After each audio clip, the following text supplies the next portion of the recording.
my journey from a curious child solving math problem, checking the, cooking ingredients, and to leading the global transformations, bringing the business from Germany to India and working with all the regions, I would say, has taught me one thing: opportunities don't come to those who wait, they come to those who create.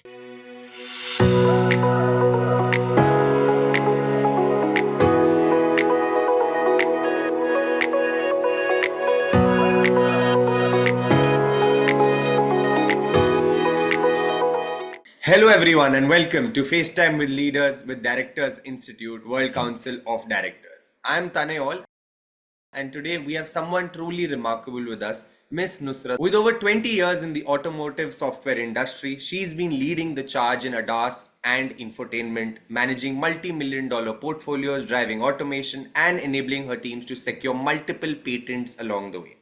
But beyond the numbers and titles, she's a leader who knows how to break barriers, build high performance teams, and redefine what's possible in this space that's constantly evolving.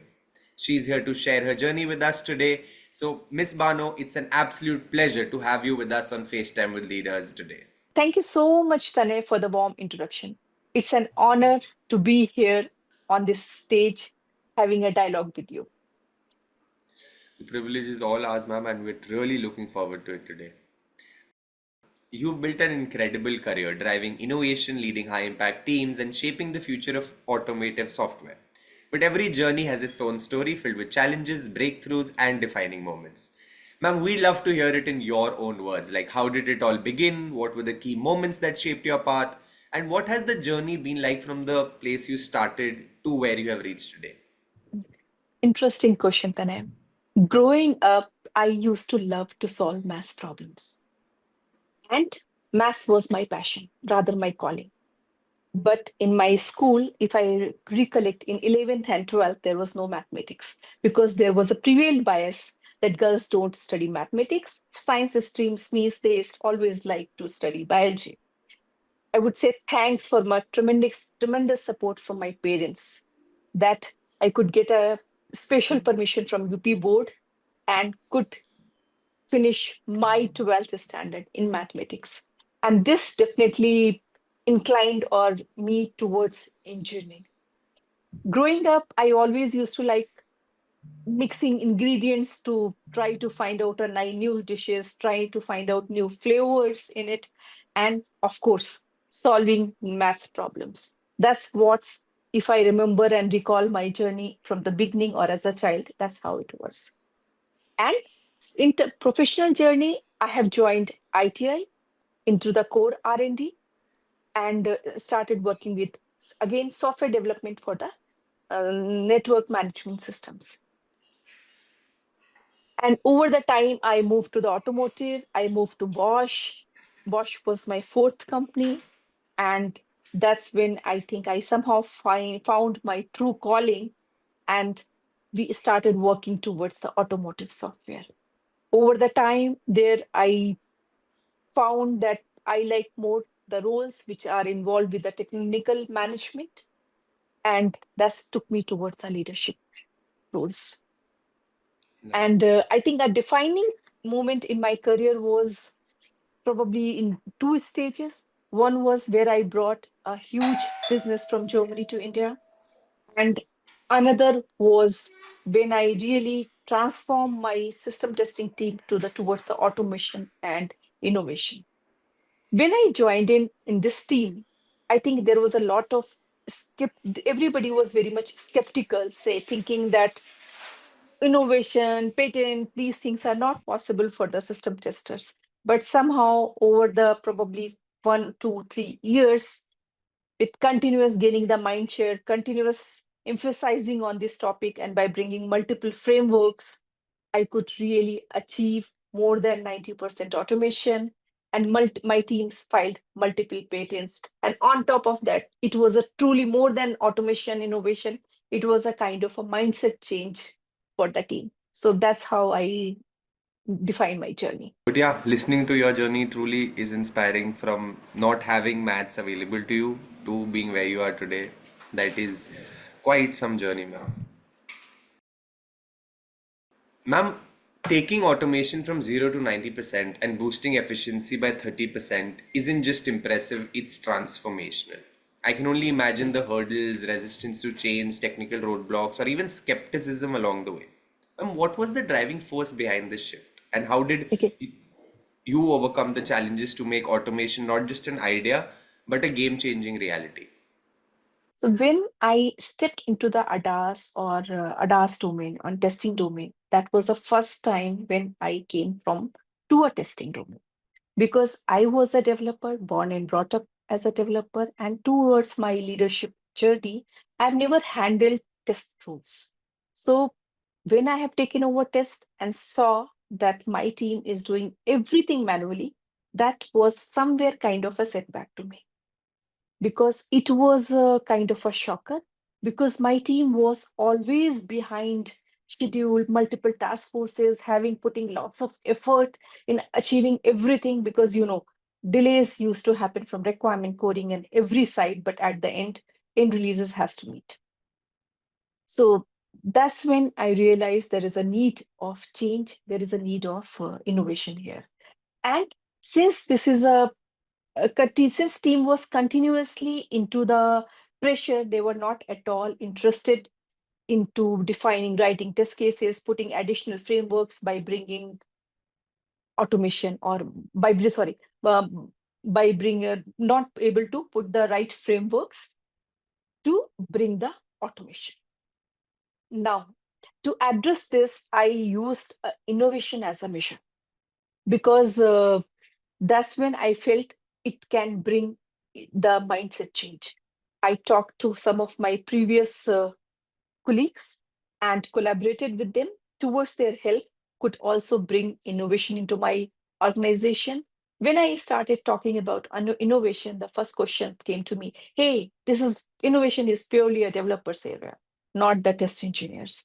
And today, after with continuous talks, continuous focus, and in every meeting, whether it's a department meeting, group meeting, or my skip levels, everywhere we emphasize that this is what is important. Additionally, I also helped to bringing the right frameworks standards into it. And that's when over the time, my team has filed 7 patents and they also created many POCs and automation reached to more than 90%. Efficiency definitely increased and we also won multiple awards in innovation and this POC journey. So that also boosted morale of my team. And that's when I would say they could bring back their pride. And then it was just a matter of time when they started, rest all the other things started evolving. Ma'am, it's how one thing leads to the other and slowly growth happens, right? Ma'am, successfully transferring $13 million worth of business from Germany to India is no small feat. It's complex. It is a high stakes transition that requires precision, leadership, and ability to align teams across borders. I can imagine there were challenges navigating cultural differences, ensuring operational continuity, and building trust. What were the key factors that made this transition possible? And I would also agree that this was one of the most complex technical challenge or technological challenge which I had faced because it also involved geographies, different teams, the mindset, people, and on top of that, the competency. Because the topic which I have taken over, the other side of the team, or rather, other side of the geography, people who are working on those topics for more than 30 years, and many of them were having the PhD on that topic. So it was not an easy journey for me as well. But I would say the key top three things which helped me. One was identifying the right stakeholders because I tried to identify the right stakeholders in my team who could really collaborate with their respective German counterparts. We identified our common vision and we started working for that common vision because the goal was same for both the teams. And when we identified the right team, They were really working with those colleagues for a longer time. They were technically very good. So then the rapport was already built, and they were my seed members to take this forward. This has helped in achieving this goal. And the third most important part was also communication. Regular status reporting, regular KPI based steering with higher management, and crisp, clear status reporting to all, plus removing all the blockers in terms of operational challenges, in terms of process streamlining. And that's when this journey was possible. And so I would definitely say that despite the challenges, we successfully completed that transition, brought very high value roles from Germany to India, and the experience also reinforced the belief that, at the end, things can be successful, complex challenges can be solved if we use the right methods. And of course, collaboration is the key to success. Ma'am, women in tech leadership are not just shaping the industry, they're defining it. And as a recipient of the Women Achievers Award, you stand as a powerful example of what's possible. But the road to leadership isn't always easy. It comes with its own set of challenges, biases, and moments where resilience is tested. For women aspiring to break barriers in technology and step into leadership roles, what's the one piece of advice you wish someone had given you when you started? As a woman in tech, I definitely had my own set of challenges, my own biases. There's a lot of biases, and I had to put additional effort to really overcome them. I always wanted to prove that I am not less than any of my male colleagues in terms of efforts or results. But I would say the advice which I wish I would have received early, that own your space. From many years, I tried to conform for the expectations set by the others. I always wanted to prove that, yes, I'm good. But do you think was it really required? Today, if I think back and say, no, it was not required, because leadership isn't about fitting in. It is about bringing the confidence, claiming your space, and bringing the right confidence. So I would say definitely that I learned from all this that always claim your space. You need no need to fit in by the expectations set by others. Because yes, this word is still I would say this technique. I learned that I had to own my own space, seek my own mentors, build my own competence, and create opportunity where I can prove, I can demonstrate, and I can show the results.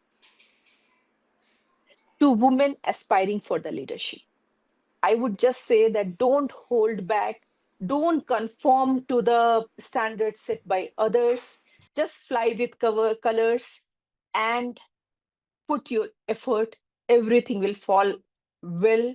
Be resilient after fallback, come back, and again start flying with the same energy. Word is yours. Very well said, ma'am. And sometimes we want to become somebody else and lose our individuality in the process, right? Which is never good. Ma'am, with everything you've achieved, driving innovation, leading high impact teams, and shaping the future of automotive technology, it's clear that your influence in the industry is profound. But great leaders always look ahead, right? As you reflect on your journey so far, what's next for you? Do you see yourself stepping into the boardroom, shaping strategy at the highest level, and driving governance in tech and innovation? What kind of impact do you hope to make in that space? Absolutely. At this stage in my career, I would like to go beyond execution towards the transforming the strategies, shaping the market, shaping the strategies. And I envision myself contributing at the board level, guiding governance, innovation, and industry transformations. With my deep expertise in ADAS and infotainment, and of course, technology, I believe I can add value in defining the next wave of mobility solutions.